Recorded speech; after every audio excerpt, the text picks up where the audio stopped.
మెట్రోని హయత్ నగర్ నా పుట్టిన గ్రామానికి వరకు పెంచినారు. నాగోల్ నుంచి ఎల్బీ నగర్ వరకు వస్తూ ఉంది. మన ఇక్కడి నుంచి ఓల్డ్ సిటీ నుంచి చంద్రాయణగుట్ట నుంచి ఎయిర్పోర్ట్ వరకు మెట్రో విస్తరించిన మన ప్రియతమ ముఖ్యమంత్రికి కరతాళతోటి కృతజ్ఞతలు తెలపాలని కూడా కోరుకుంటా ఉన్నాం. మమ్మల్ని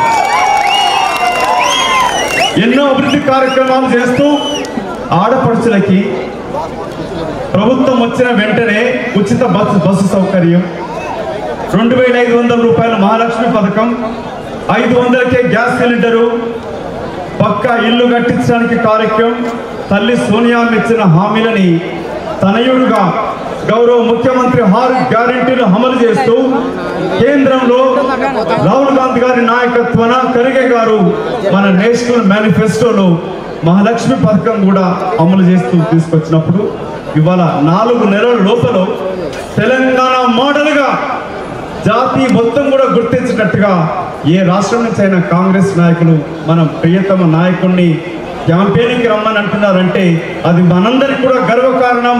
ముఖ్యంగా ఎల్బీ నగర్ ప్రాంతానికి అత్యంత గర్వకారణంగా భావిస్తూ 6 గ్యారంటీ అమలు, ముఖ్యమంత్రి పనిచేస్తున్న తీరు, ప్రజా పరిపాలన తీసుకొచ్చి మార్పు మొదలుపెట్టినాక టీఆర్ఎస్ నాయకులకి దడ పుట్టింది.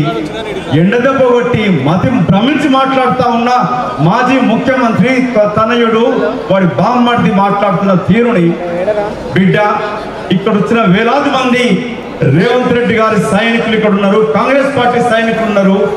వారిని టచ్ చేస్తే మీ బట్టలు ఊడగొడతారు. మా ప్రభుత్వాన్ని పడగొట్టాలనుకుంటే మీ ఒంటి పైన బట్టలు కూడా మిగిలవు. ఇక్కడ వచ్చిన జనాభాను మీరు గుర్తించండి.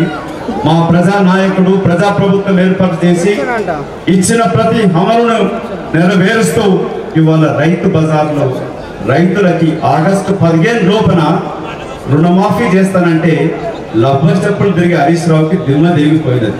వాడికి ఎక్కువ పదవి ఊరుతుందని చెప్పి రాజీనామాను గమనిస్తూ ఉంటాడు. మీ అందరికి ఒక హెచ్చరిక, రేవంత్ రెడ్డి గారు వెనకాల తెలంగాణ ప్రజలు ఉన్నారు.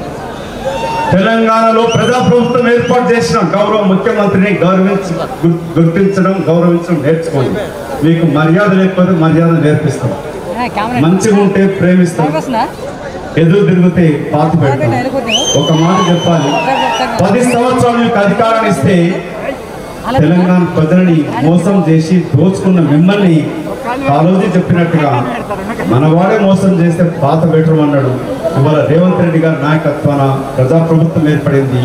మనందరం మీకు ఒకసారి మీ 2 చేతులెత్తి గౌరవ ముఖ్యమంత్రికి మాటిద్దాం. తన గౌరవం కాదు ఇది, కాంగ్రెస్ పార్టీ పటిష్టత.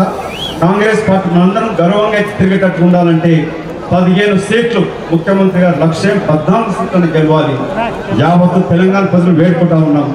10 సంవత్సరాల దుర్మార్గ పరిపాలన బీజేపీ బీఆర్ఎస్ పరిపాలన అంతమొందించి ఇవాళ ఒక్కొక్కటి గెలవలేక టీఆర్ఎస్ పార్టీ ఇక్కడ బీజేపీతో చేతులు కలిపి చాటున బీజేపీని గెలిపించే ప్రయత్నం చేస్తుంది. బీజేపీ బీఆర్ఎస్ 2 దొందుకు దొందే మోసపూరిత వాగ్దానంతో వచ్చి మనం మోసం చేసిన బీజేపీ బీఆర్ఎస్ ని పొందబెట్టాలి.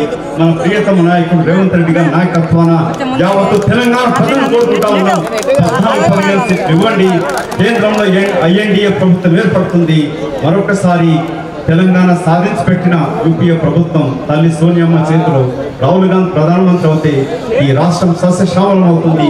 ప్రియతమ నాయకుడు రేవంత్ రెడ్డి గారికి ఈ ప్రాంత అభివృద్ధి కొరకై మెట్రో విస్తరణతో సమయం తక్కువ ఉంది కాబట్టి వేదిక మీద కొత్త నాయకులందరం కూడా ముఖ్యమంత్రి గారికి ప్రత్యేక కృతజ్ఞతలు ధన్యవాదాలు తెలుపుకుంటూ మరొకసారి జై